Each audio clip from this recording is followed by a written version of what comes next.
Before we start, what is SGML? SGML stands for Standard Generalized Markup Language. It was introduced in 1986 by ISO 8879-1986 as a standard for document structuring. I will discuss about SGML definition. Basically, SGML is a meta-language, which means it is used to define other markup languages. For instance, we have HTML and XML are both derived from SGML. It is the origin of both.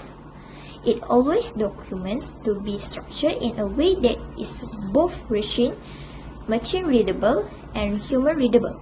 Thus, SGML is mainly used in environments where documents must be preserved, reused, and exchanged over the time. Next, I will be talking about the SGML features.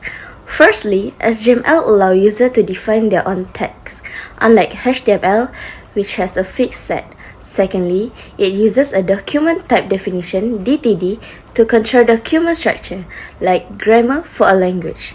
Thirdly, the content is separated from presentation. It is because SGML focuses on structure and not visual formatting. Fourthly, it is highly flexible and scalable, suitable for complex and large-scale documents.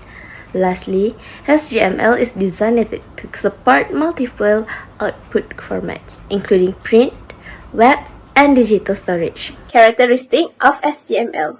SGML document consists of structured elements such as chapter, section, and data field. It operates using a tagging system to present each component of the document. It supports a wide variety of content, including text, graphic, multimedia, and links. The structure is defined at a high level, making SGML suitable for interoperability and system integration. It is often used where document longevity and data consistency are essential. 4 points of use and function of SGML. The first point is to encode and manage complex documents with usable and consistent structure. The second point is it enables automation, for example, indexing, typesetting, and translation. The third point is it helps in managing documentation life cycles, which is from creation to archiving. After that, SGML widely applied in aerospace, legal, government, and technical industry, especially for manuals and specifications.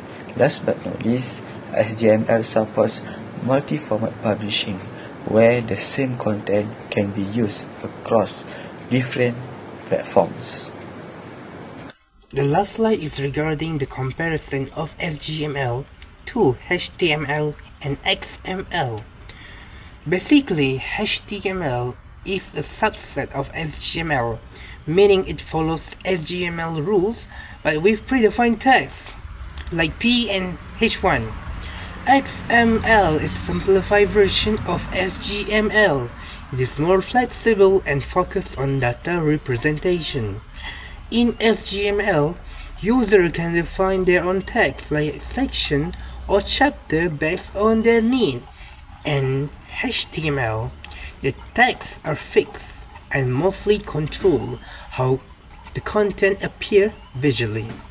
For example, SGML, they use the coding for chapter, structured content, and chapter.